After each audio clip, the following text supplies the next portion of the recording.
And then she walked up and she's like, what is that? Are you live right now? We're like in the air.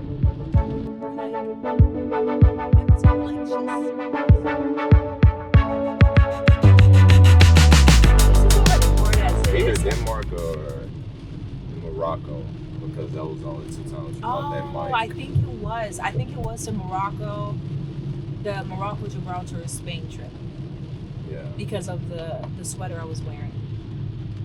And I just remember making the mental agreement with myself to start recording, record everything, just leave it running, and I could just delete the content later if I don't use it, whatever. And then she walked up and she's like, what is that? Are you live right now? We're like in the air. We're like, like she's serving us food. I'm like, ma'am, what kind of internet do you guys think you're offering us for me to go live right now from the plane? She really thought I was streaming. I was like, at cruising altitude? You think we're streaming? That's crazy. In a Dreamliner? No, ma'am. It is not. It's just me recording myself. She's like, oh, you're recording yourself? I was like, yeah. You can see it in my face. I was like, yeah.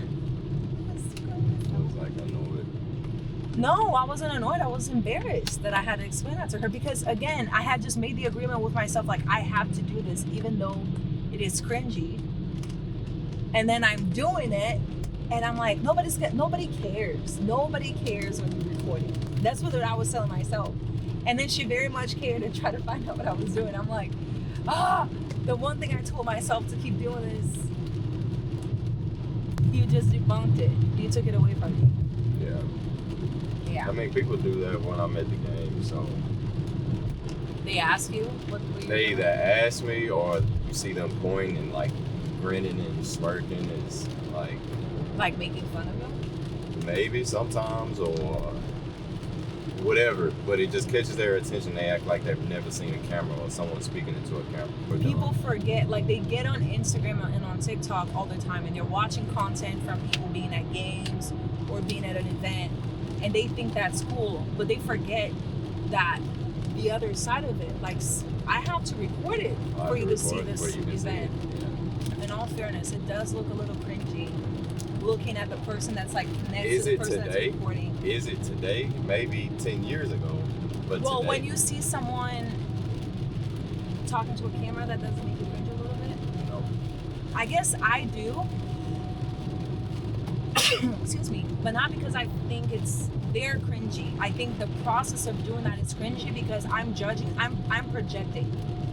It's not about them. I'm judging them as if it were me.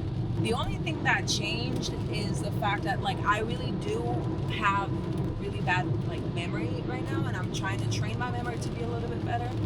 Well, I want to start recording so I can call back and look at those videos and be like, oh yeah, that's what happened in Morocco. That was cool. Or yeah, Budapest was that. That is really nice. Yeah, I remember that. Like I want to be able, like we're actually, thank goodness, we're lucky enough and privileged enough to live our dreams right now. I don't want to not be able to call back on that memory because my memory is failing. At least I'll have content for myself. Yeah. So once I started looking at vlogging as more of a way to store memories for me, I became a lot more comfortable with it. What did it for you? Because you used to not like being in front of the camera. And you used to be awkward. You're not awkward in front of the camera. I just wanted to just capture. I just wanted to capture things. I think like that Macedonia trip, not having that was, I think about it, I think that was the most spontaneous trip. Like you just didn't know what was going on. Yeah. And it wasn't really captured. It's just like, oh dang. You know what that means, right? No. We gotta do it again. I don't think we'll do that over again. But we'll probably do another destination and do it. But I don't. No, I want to go back to Macedonia. I mean, yeah, but we're not going to do. You don't see yourself doing Macedonia, Kosovo, Montenegro. Oh yeah. The whole trip was. Like I said, I still get that moment like, dang, I got to turn this camera on and record because for one, there's going to be a lot of people that's sitting there trying to see what I'm doing, what I'm talking about. It's I don't know. I just kind of I just ignore it now. I don't care. Oh, you did a good job. I do think that this camera makes it a lot easier to. Yeah, I mean, like I say, my phone does the job, but I just figured like. Well, I feel like the phone is more intentional, and wearing this like on your shirt or whatever is whatever happens. Yeah. You got it or you didn't, whatever. I appreciate the idea of having something to call back on. When we were kids, this would be like a photo album, right? Yeah. Nowadays, we could do that, and that's still cool. But like having video evidence of what happened, it's different. It almost puts the audience, whoever it is, it could be my nephew, it could be Levi, watching it, and he's like, "What? You did what?" You know, like when we showed him that we came across Cristiano and he walked right in front of us, and he was like, "You did what? No way, is that AI?" I'm like, it's not AI. That's the thing that's gonna suck for his generation, and it's starting to suck now, is trying to understand what is real, what's not. But it's like, nah, buddy, your aunt really was there and saw it. Yeah. And I almost gotta say that you're like, that's real. But just being able to go back and watch stuff like that, and I mean, this is the life that I wanted in the first place, and having it, I don't want to take it for granted and then lose in memories, and you know, I want to revisit.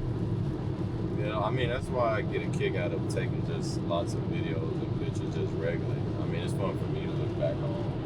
Now I'm kind of in that space to where if people see it, they see it. If not, then it is what it is. Because no one's really going to appreciate it more than you. Yeah. And that's the thing. Like, I feel it finally clicked for me, and I've seen it click for you, which is doing it for us. If you want to watch it, cool. You're more than welcome to watch it. Yeah. But this is for me, and this is for my nephew, and this is for people like my dad who always asking for, like, this is for him, for the people that actually care to see it, that we're close to. Thing is, I don't know who would care to see it though. I feel like my dad would. My dad's very interested in trips. Yeah, but you're talking about one person. But that's what I'm saying. It's for us. Whoever comes across it online, okay, cool. That's great for you. By us, I literally just look at for like me and you. I don't even consider Papa G, like, cause I don't. You know. At the end of the day, it's like it can be times where he's like interested, and it can be times he's going through something and he probably don't want to see it. Yeah. I just kind of look at what I would look back on and I'd be happy about. No, yeah, that's number one. Anybody else that comes is a bonus. That's how I look at it. I will say this: when we started traveling more often, and people started asking, "How was that trip?" or "How did that go?" There was a time where I really just started sending them the link to your videos. I'm like, "Oh yeah, it's great, but you should watch it. I'm not doing any justice. Here you go." Yeah. Because it gets so exhausting to try to explain to people over and over again. And it has nothing to do with them. They're not doing anything wrong. I would do the same thing. I have friends that go on trips and I'm like, "How was it?" So it's not about them. It's just when you're in the position that you have to repeat yourself, it's like, I feel like the content kind of saved us in that way. It's like, "Oh yeah, but you should watch it already." Or don't.